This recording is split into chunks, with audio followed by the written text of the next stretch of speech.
আসসালামু আলাইকুম ওয়া রাহমাতুল্লাহি ওয়া বারাকাতুহু। প্রিয় দিনদার মুসলমান, প্রিয় ভাই ও বোনেরা, আশা করি আল্লাহর রহমত আপনারা সকলেই অনেক ভালো আছেন। আপনারা আজকে এই ভিডিওতে আমরা সেই পাপীর গল্প শুনব যিনি 100 খুনের পর তওবা করেছেন। তার জীবনের পরিবর্তন, ভয়াবহ পাপের পরিণতি এবং আল্লাহর রহমতের খোঁজে তার খুঁজে পাওয়া শান্তি নিয়ে আলোচনা করা হবে।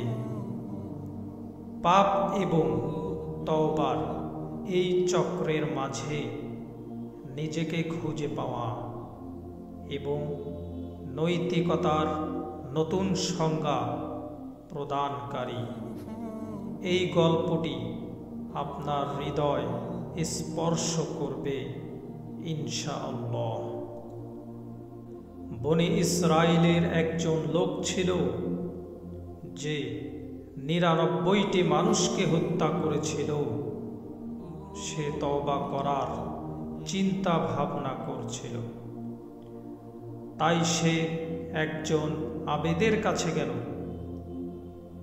আবিদ ও আলেমের মধ্যে পার্থক্য আছে। আবিদ মানে যিনি সৎ ও সরল পথের উপর আছেন, কিন্তু তার ভেতর জ্ঞান, শরীয়তের গভীর জ্ঞান নেই, যেটা একজন আলেমের আছে। সেই লোকটি এই আবেদকে বলল, আমি 99টা মানুষকে হত্যা করেছি, আল্লাহ কি আমাকে ক্ষমা করবেন? আবিদ যখন এটা শুনলেন তখন বললেন যে, তুমি 99টা লোককে খুন করেছ, আল্লাহ সুবহানাহু ওয়া তাআলা কিছুতেই তোমাকে ক্ষমা করবেন না। এখন সেই লোকটা আবিদকে খুন করে ফেলল। এই লোকটির কাছে মানুষ হত্যা করা এতটাই সহজ, পানির মতো। তার সাথে তার মতের মিল হয়নি বলে সে তাকে আবিদ মেরে ফেলল। সে তার ফতোয়া পছন্দ করেনি বলে তাকে মেরেই ফেলল। এরপরও সে তওবা করার জন্য উঠে পড়ে লাগল। তার অন্তরের ভেতর কিছু অংশ হলেও ভালো ছিল। সুতরাং এই সময়ে সে খোঁজ করল যে কাকে জিজ্ঞাসা করা যায়। সে জানতে পারল এক আলেমের কথা। সে সেই আলেমের কাছে গেল এবং বলল, আমি 100টা মানুষকে হত্যা করেছি, আল্লাহ কি আমাকে ক্ষমা করবেন? কিন্তু এই আলেম তাকে বললেন, হ্যাঁ, তোমার আশা আছে। তুমি যদি তওবা করো তাহলে আল্লাহ তাআলা তা গ্রহণ করবেন। যদিও বা তুমি 100টি লোককে হত্যা করেছ, যদি আল্লাহ রাব্বুল আলামিন তোমার জন্য তওবার দরজা খুলে রাখেন, তবে কে তোমাকে তা থেকে প্রতিরোধ করবে? যদিও বা এই লোকটি 100টা মানুষকে হত্যা করেছে, আল্লাহ তার তওবা করাতে খুশি হবেন, সুবহানাল্লাহ। কিন্তু আলেমের ফতোয়া এখানে শেষ হয় না। তিনি আরো বলেন, তোমাকে এই শহরের ছেড়ে অন্য জায়গায় চলে যেতে হবে। এইটা হলো খারাপ একটা শহর। আমি চাই যে তুমি এই শহর ছেড়ে অন্য শহরে যাও, যেখানে এমন সব লোকেরা রয়েছে যারা আল্লাহর ইবাদত করে ফেলে, ফলে তুমি তাদের সাথে ইবাদত করতে পারবে। আলেম বুঝতে পেরেছিলেন যে এই লোকটি যতক্ষণ এই শহরে থাকবে ততক্ষণ পর্যন্ত সে পাপ কাজ করতেই থাকবে, যদিও বা সে তওবা করে।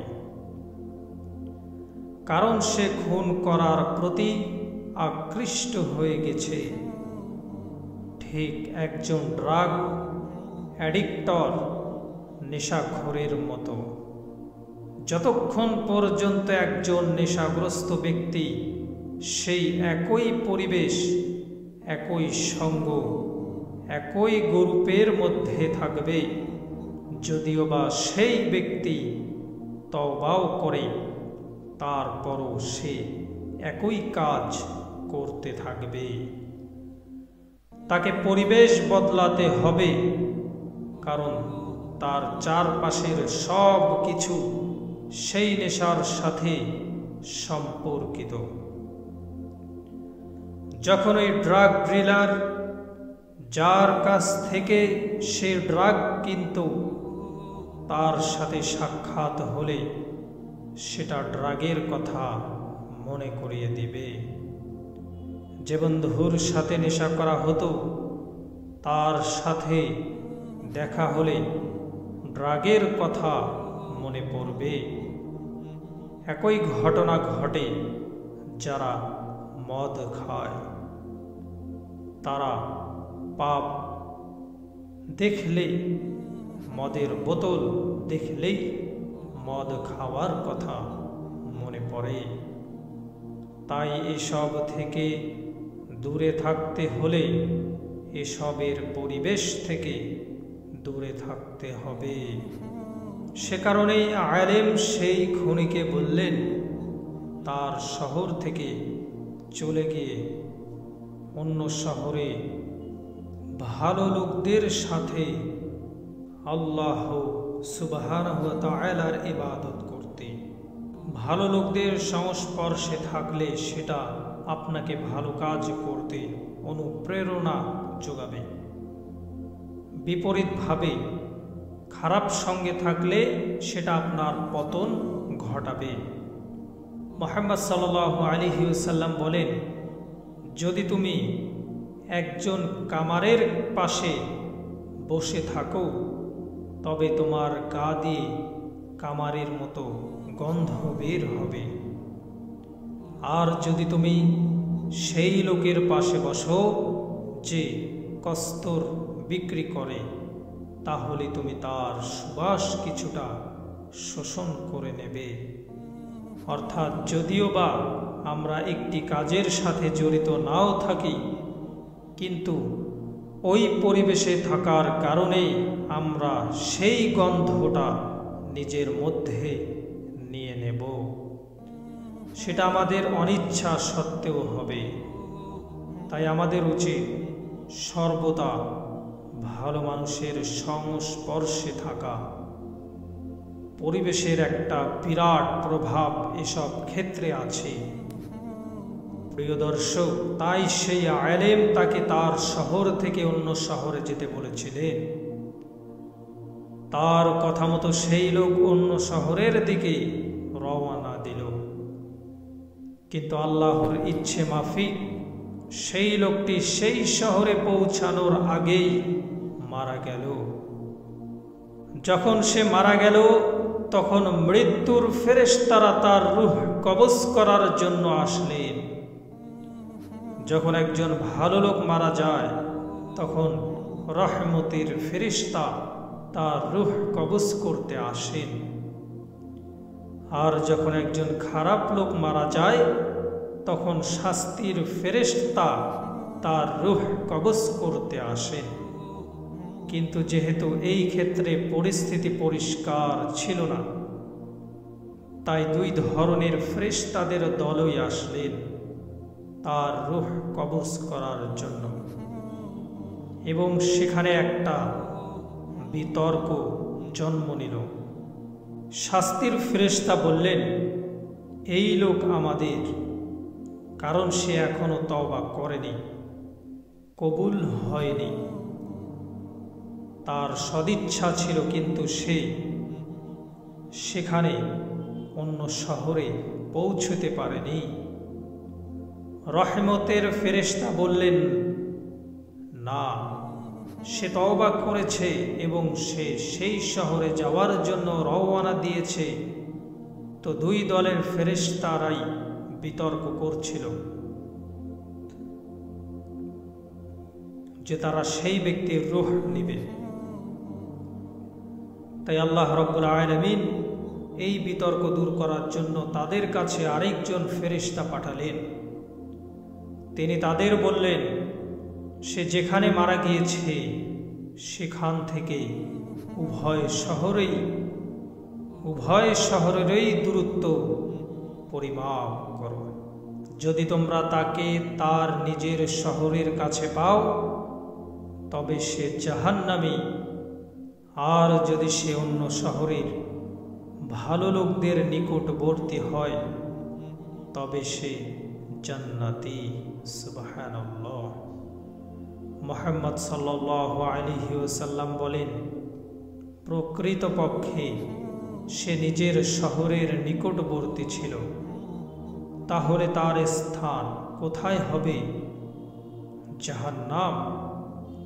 কিন্তু মুহাম্মদ সাল্লাল্লাহু আলাইহি ওয়াসাল্লাম বলেন, আল্লাহ সুবহানাহু ওয়া তাআলা জমিনকে নির্দেশ দেন তার লোকটা এবং তার নিজের শহরের মধ্যকার দূরত্বকে বিস্তৃত করার এবং তার লোকটা ও অন্য শহর ভালো লোকদের মধ্যকার দূরত্বকে সংকুচিত করার। অর্থাৎ তার দেহ মনে হবে ভালো শহরের কাছে, কিন্তু সে মারা গেছে নিজের শহরের কাছে। যখন ফেরেশতারা মাপতে আসলেন তখন তারা সেই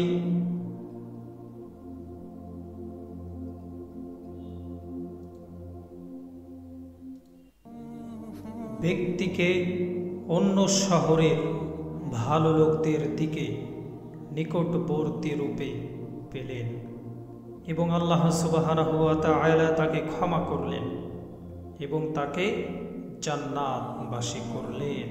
সুবহানাল্লাহ।